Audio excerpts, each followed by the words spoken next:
cast of 1, 2, 3, Boyfriend ni Marie! Woo! Hey! Hey! Come on, guys! Yes! Oh, diba? I love the energy. Come on! Yan!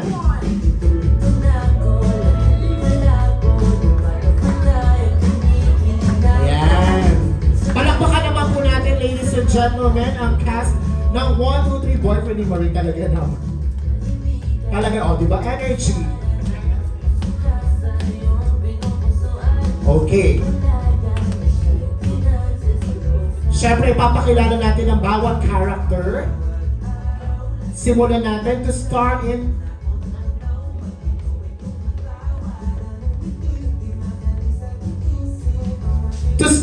this Kilig Overload vertical series. First, we have the fast rising TikTok star, Perlas! Hello po! Ako po si Marie dito sa vertical series na to. Ako po si Marie, ang maganda, ang determinado, pero takot na takot magtiwala na kahit kanino. So, magbabalik siya para harapin yung mga taong nang api sa kanya noon. Yes! Maraming salamat, Perlas, talaga naman. Joining Perlas, the main dancer and vocalist from the vocal heartstoppers of P-pop, Yes My Love, we have Nico Badayos. Hello po. Good afternoon, everyone. Hi. I'm 30, the boyfriend number 1, the fake boyfriend ni Marie. Ayan, so si 30, campus crush. Mabait. Pero di kita agree sa akin. Mapagmalasakit. And always, basta, manood kayo. Sige, yan. Kaunti lang muna, syempre. Yun lang muna. Para kilalanin ka nila. Kasi doon sa mamaya. series. Tsaka mamaya. Yes, oo, ayan. Maraming salamat, Nico. Kasama rin nila ang charismatic heartthrob ng 1, 2, 3 Boyfriend ni Marie, Eli Padilla. Yun, ako nga pala si Lance. Ako yung prank boyfriend ng boyfriend number 2 ni Marie. Ako yung charismatic. Ang kilabot ng crush ng bayan. Selfish, manipulative. Yan. Grabe yung tone ng voice, di ba? Character na character talaga ni Eli. Maraming salamat, of course, ang magdadagdag kilig sa kwento ni Marie, our boyfriend next door, Aaron Gonzalez. Hey guys, good afternoon. I'm Aaron Gonzalez and I play si Marcos. I'm, well, you know, guwapo, magalang, and I'm the boy best friend ni Marie. And I'm also, you know, I'm the cool guy, you know? I'm the life of the party. So, mamaya, we're all gonna party. Right? Yon, yes! Salamat, Marcus. Nagagampanan, of course, ni Aaron. Next, ang magbibigay vibrance with his colorful character, we have the social media star, Zuzu! Hello, everyone! I'm Zuzu as Gorgeous. Bestie ni Marie, the diva, the girl's girl, and her all-time favorite bestie. So, diva, the bestie, the supporter. Pa! Diba?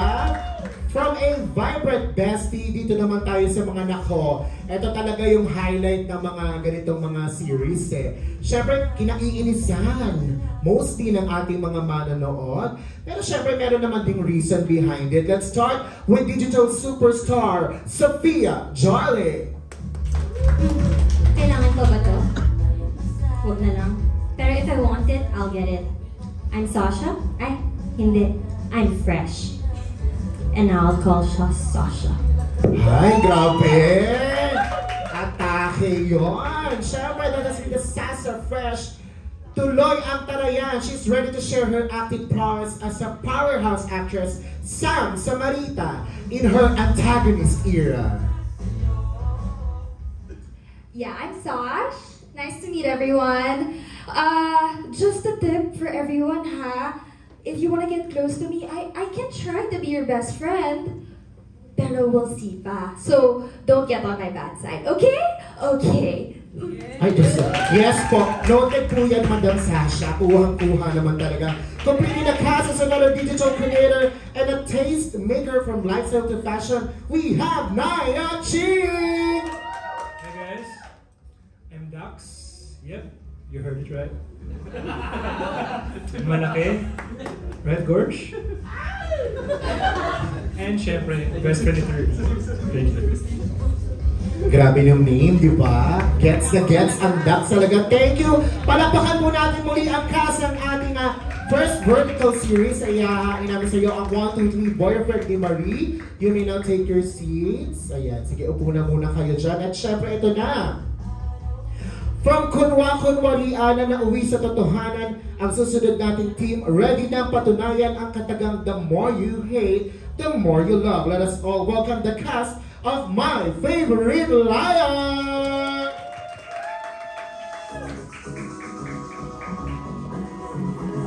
Let's go!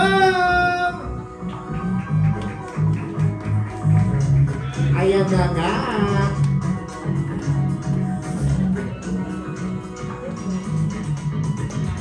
At syempre, ipapakilala natin ang ating mga characters na nandito. Ready to bring in a unique romantic comedy series at handa na rin siya. Handa na kaya siya to lie? Give it up for our very own Cheska Cabrera. So, ako si Gabby, and for me, it's easy to judge, and it's easy to be judged din. So, gusto ko lang may makaintindi sa akin. Sana naman maintindihan.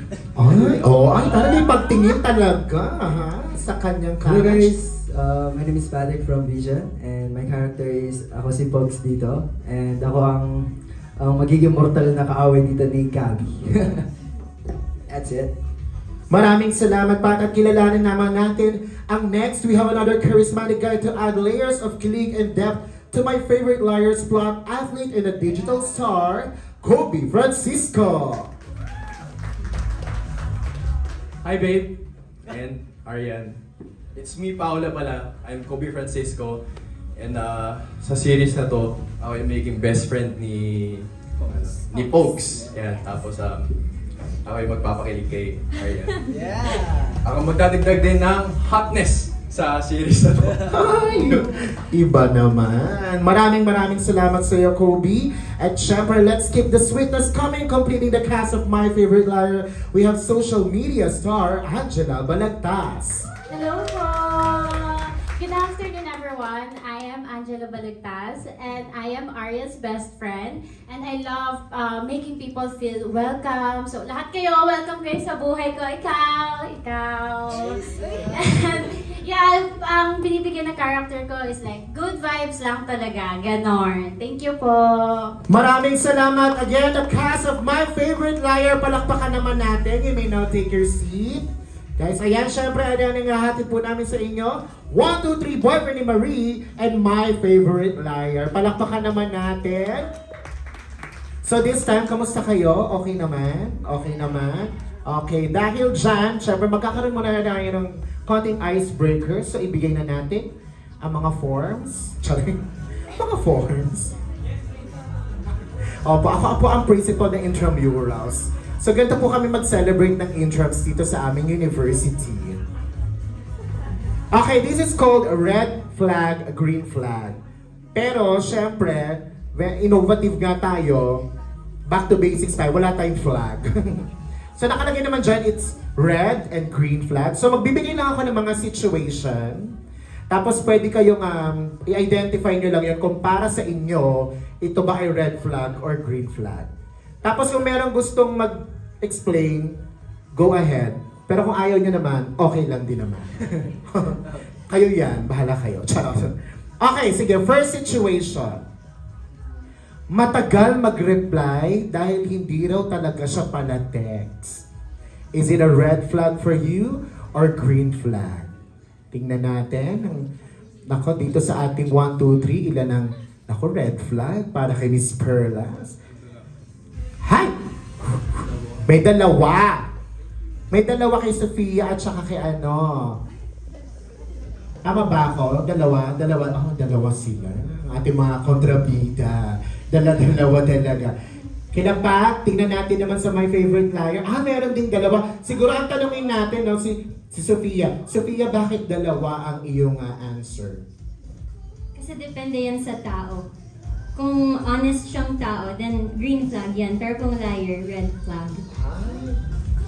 Same goes to you po ba to? Yes, kasi there's some people naman na hindi talaga sila pala text. They prefer calls. I'm one of those na rin siguro minsan. So, it depends talaga sa situation.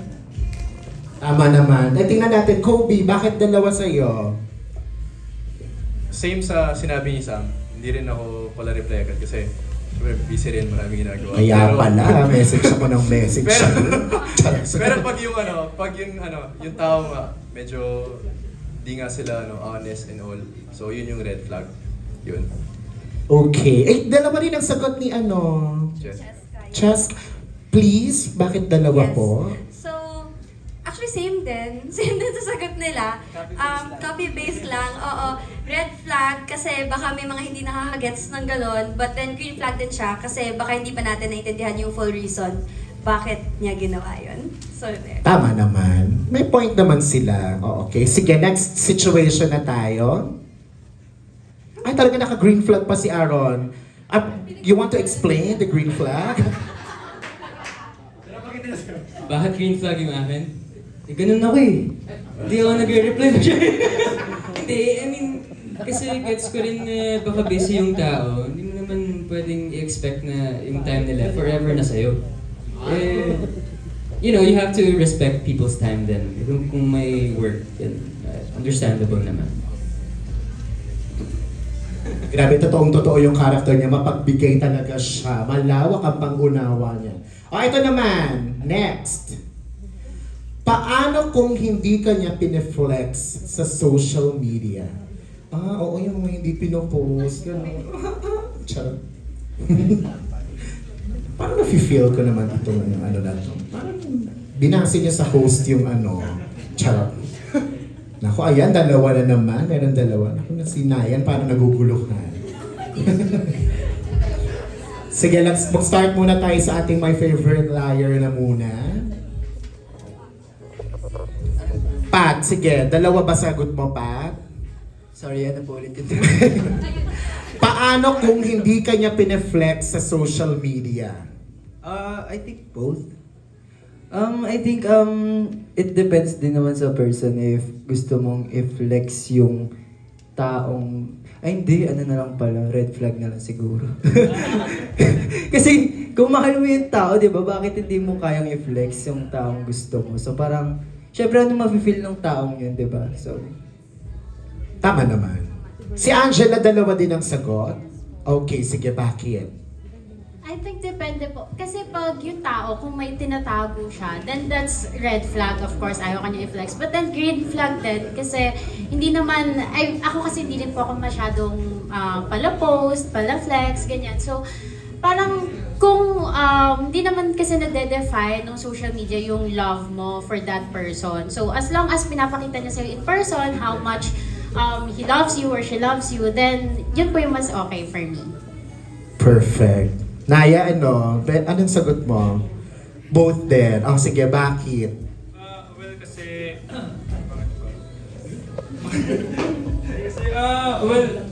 ako kasi low-key lang ako. So, medyo gusto ko medyo private din yung relationship ko. And then at the same time, private but not a secret. So, Grabe. Feeling ko mamaya may i-flex na siya sa social media. Okay, sige. Third situation. Ako ewan ko talaga.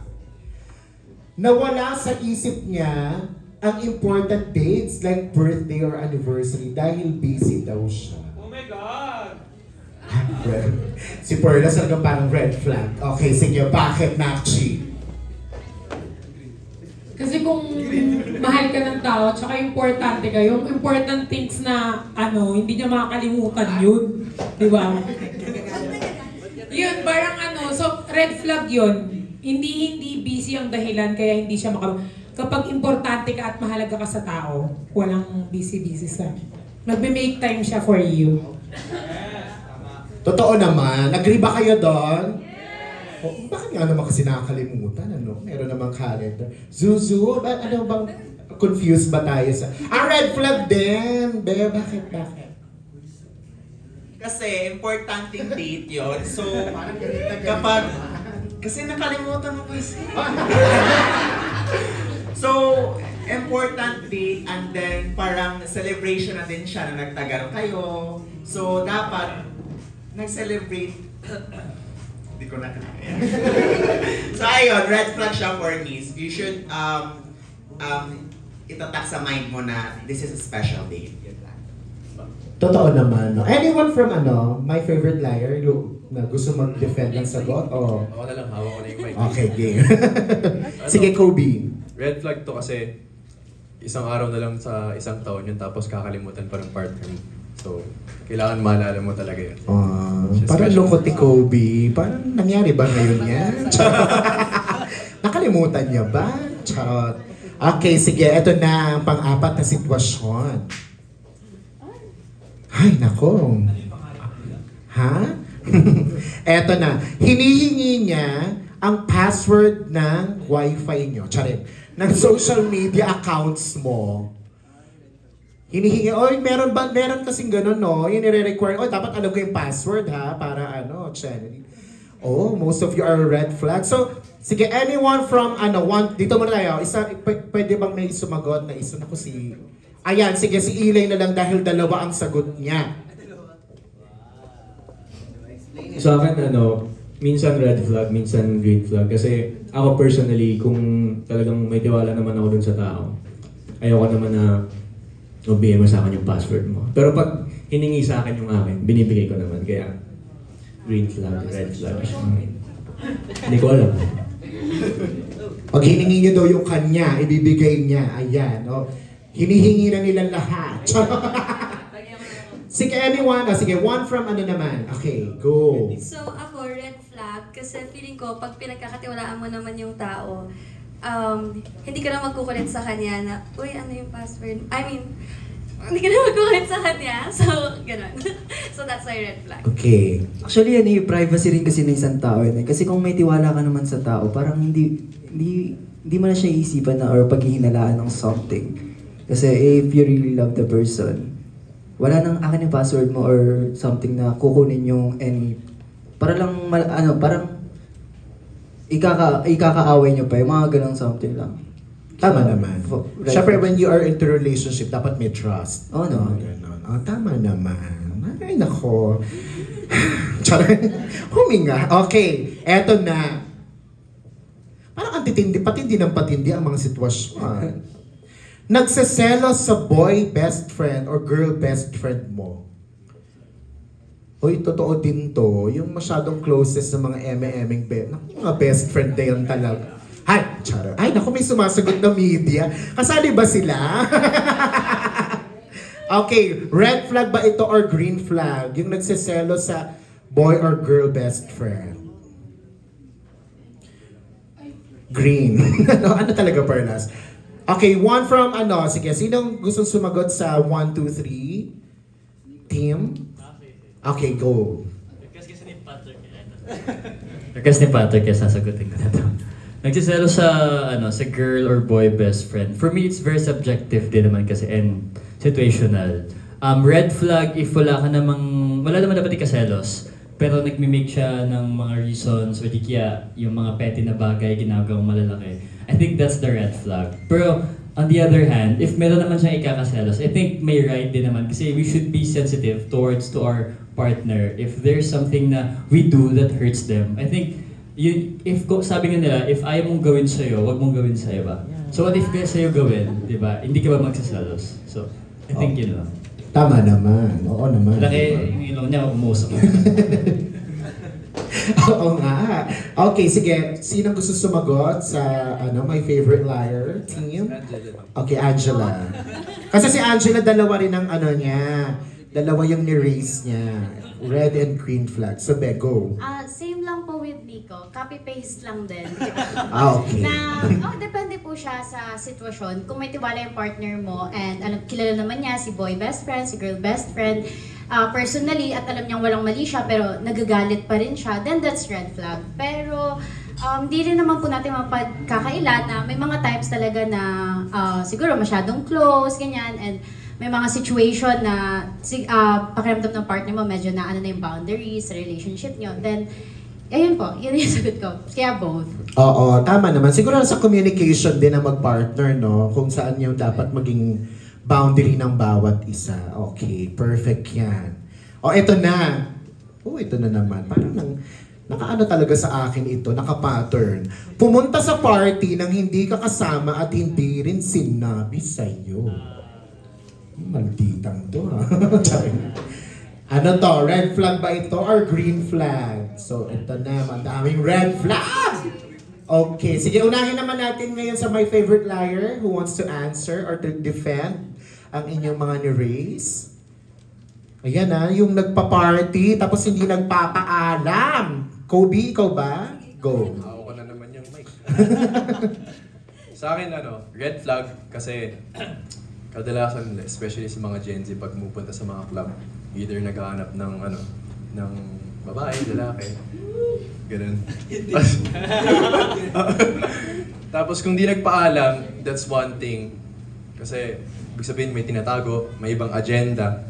So, very, very red flag yun. Oo. Paano kasi pag yung tipong mga biglaan, ganon, na late na, kaya di pa din. Ano ba naman yung isang bakit pa ako nag-defend kasi lang, di ba? Charot. Ay, nako. Grabe talaga ang buntong hininga ni Kobe doon. Sino naman sa ating 1, 2, 3 boyfriend and married team ang gusto mag-defend? Okay, Naya. Red flag kasi that's disrespect sa partner mo. Saka dapat kailangan mong isipin yung mafe-feel ng partner mo kung hindi ka magpapaalam. So what if sa'yo ginawa yun, di ba? Yeah. It's a big disrespect, so it's a red flag. True naman, oo, tama naman. Kasi dapat nagsasabi pa din. So, parang kahit late, kahit hindi niya na mabasa, parang FYI, nag-clubbing kami, gano'n. Okay. So, Tsaka siya, okay, pare, go. Gusto ko may pahabol eh. Go! Kasi very red flag din siya for me. Kasi what if sa'yo gawin yun? Anong mararamdaman mo, di ba? So parang balik lang din yun eh. Ganun lang. Simple. Siguro ang mararamdaman ko is, kala ko tinatawa. Hindi pala. Okay, maraming salamat. Ito na ang another situation. May mga damit. May mga damit or mga sinusuot yung partner mo na ayaw mo. So minsan yung mga, halimbawa, especially sa girls, yung mga daring na mga mini skirts and all, ganyan. Tapos sa boys, siguro mga pasando-sando, mga payami, ganon. So, meron ba kayong, i-consider niya ba itong red flag or green flag? Oo. Yung mga damit na ayaw mong sinusuot na pero sinusuot niya pa din. Dala-dalawa, okay. Dala-dalawa, okay. Sige, pili tayo ngayon. Unahin naman natin, sino pong gusto mag-defend dito sa 1, 2, 3 team? Anyone?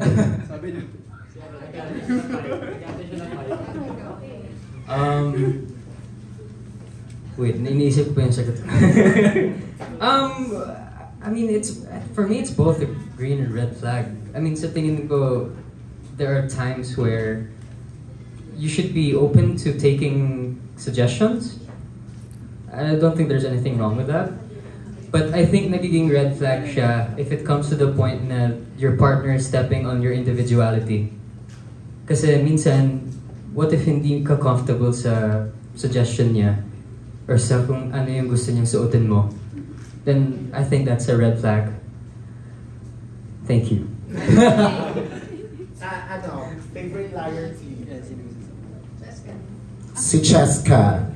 So, feeling ko, dapat nire-respect mo yung partner mo kung ano yung suggestion niya for you. But also, parang feeling ko pag dinate mo na siya, alam mo na dapat na ganun yung style niya. Or something ganun, or stinok mo na siya. So, dapat also, at the same time, ina-accept mo rin yung partner mo. So, Oo, no? Kasi minsan yun din yung character. Pero siguro compromise dapat, no? yes. No, parang pag-usap, oh, wag ka naman masyadong ano, ganon. Okay, okay, sige. Noted yan. O, eto pa. May mga sinasabi siya sa yung mga bagay na sa tingin mo ay medyo off para sa'yo. Ko rin alam. Example. Itong sitwasyon na to, ang off talaga. Anything naman. Yung parang medyo na-off ka. Let's say meron sa isang particular topic na parang off for you.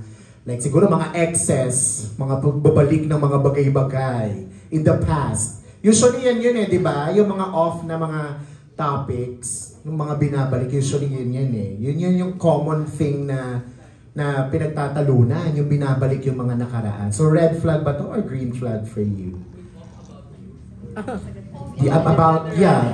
In general. Nakaka-off dun sa partner mo. Halimbawa ako, partner ko, off siya pagka may topic akong sinimulan na yung pats paulit-ulit, gano'n. Red flag, green flag. Okay, sige, unahin natin sa ating my favorite liar. Sino gustong mag-defend? Ayan, Pat, go!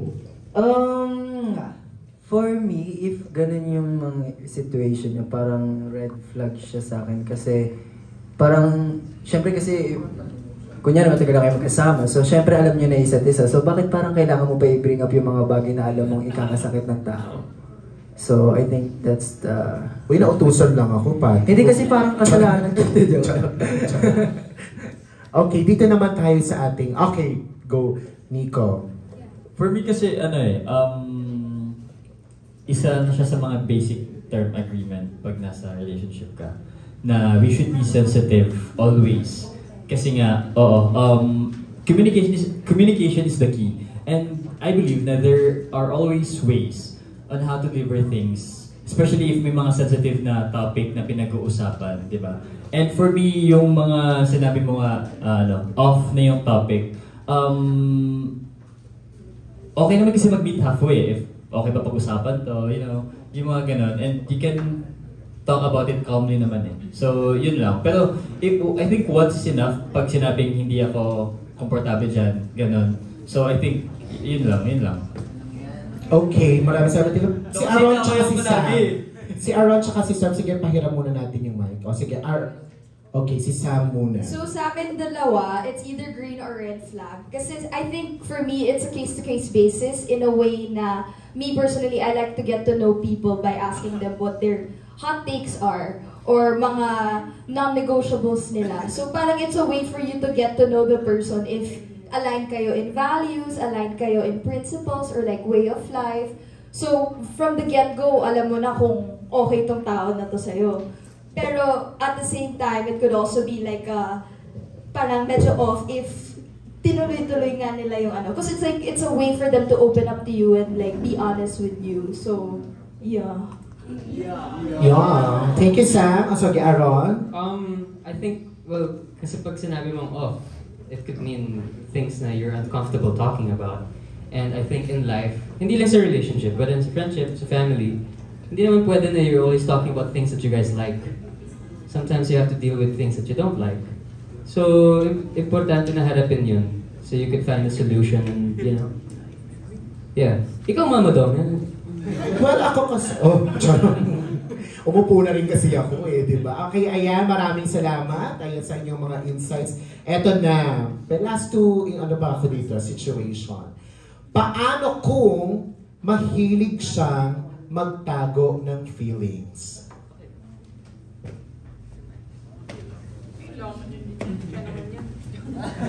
Red flag or green flag? Nagtatago ng feelings. Siguro yung mga basic na naiinis na pala pero hindi verbalize. Siguro okay. Simulan natin sa ating my favorite liar team. Who wants to answer? Ito dalawa Kobe and sorry.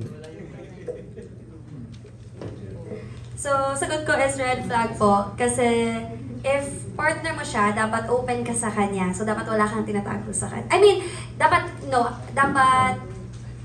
hindi ka nahihiya magtago po sa kanya. So, there. Kayo. You. Go, Aryan. Go. Go, Aryan. Sa akin kasi both. Kasi pag, kunyari may mga bagay na, pinoprocess naman kasi talaga yung feelings. So if hindi pa niya kaya sabihin sa'yo or nagtatago pa siya, then it's okay. Kasi nga may pinoprocess pa yun eh. Pero kung lagi siyang nauulit na tinatago yung feelings niya, tapos parang bandang huli, parang iti-take yun against you, then yun na yung red flag. Kasi bakit hindi ka nagsabi, may nararamdaman ka na pala. Parang ganun po. Ay, ang ganda ng delivery. Parang nasa situation talaga. Pero totoo yun kasi di ba yung mga minsan pagka dinideprive mo, nagpa-pile up siya. So eventually, sasabog ka. Okay? Okay, palakpakan naman natin sila. Ayan, that concludes our red flag, green flag. So this time naman, pagbibigyan naman natin, ito na ang mga totoong katanungan. Siyempre, our friends from the media, it's